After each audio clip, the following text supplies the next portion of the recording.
ఎన్నడిస్తారు ముచ్చట్లేదు, date ముచ్చట్లేదు, just వేగు జియో.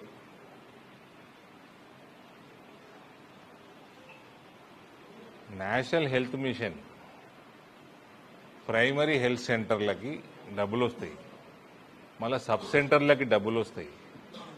గ్రామ స్థాయిలో గరీబోళ్ళు, చిన్న చిన్న బీమార్లు, వ్యాక్సినేషన్లు, ఇటువంటి వాటికి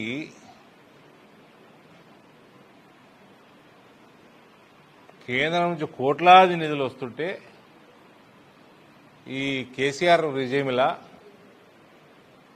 ఆ ఫండ్ అంతా డైవర్ట్ చేసేసుకొని చెప్తున్నా నేను, గత 4 సంవత్సరాల నుంచి ఎన్హెచ్ఎం నిధులు వస్తలేవు. ఎందుకంటే కేసీఆర్ లాంటి దొంగ డైవర్ట్ చేసుకున్నాడు, బెనిఫిషరీ డీటెయిల్స్ ఇవ్వలేదు. సిగ్గుచేటండి రాష్ట్రానికి ఇది. ఇటువంటి ఫాల్తు దొంగని, కేసీఆర్ లాంటి ఫాల్తు దొంగని అసలు భారతదేశంలో రాజకీయ వ్యవస్థనే చూడదు. ఈ జిల్లాలో ప్రశాంత్ రెడ్డి మంత్రిగా ఉన్నాడు.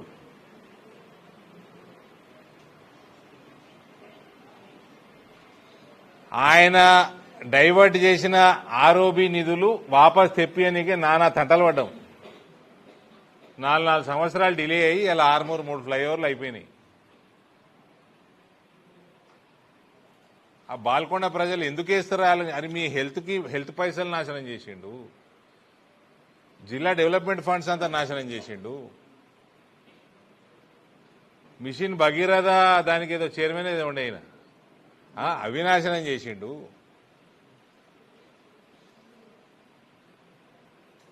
గరీబుల పైసలు మొత్తం డైవర్షను, రైతులను పట్టించుకునేది లేదు.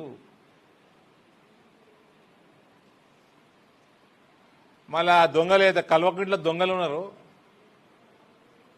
అలా కాలు మొక్తా ఉంటాడు ఈయన.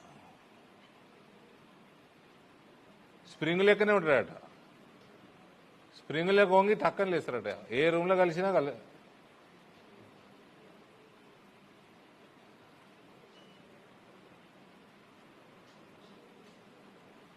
మళ్ళా వాళ్ళకి వాళ్ళ నాయకత్వాన్ని పెంచడానికి పనిచేస్తూ ఉంటాడు జిల్లాలో.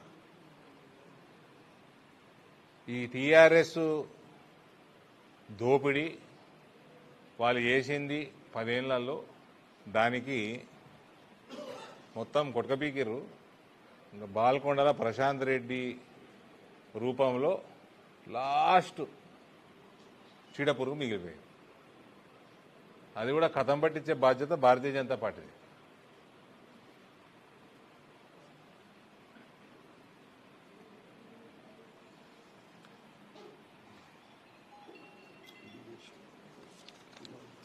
పులాంగు మొత్తం కబ్జాలు అవుతున్నాయి. పోయినసారి దిశాలో కూడా మాట్లాడినాం, మొత్తం కబ్జాలు అవుతున్నాయి, చెరువులు కబ్జాలు అవుతున్నాయి అని టేకప్ చేస్తే ఇరిగేషన్ ఆఫీసర్లు పోయి యాక్షన్ తీసుకోవాలన్నా కూడా కాంగ్రెస్ వాళ్ళు ఆపుతున్నారు. ఎందుకు ఆపుతారు తెలుసు కదా బ్రదర్ మీకు? చెప్పండి ఎందుకు ఆపుతున్నారు? ఒక బ్రదర్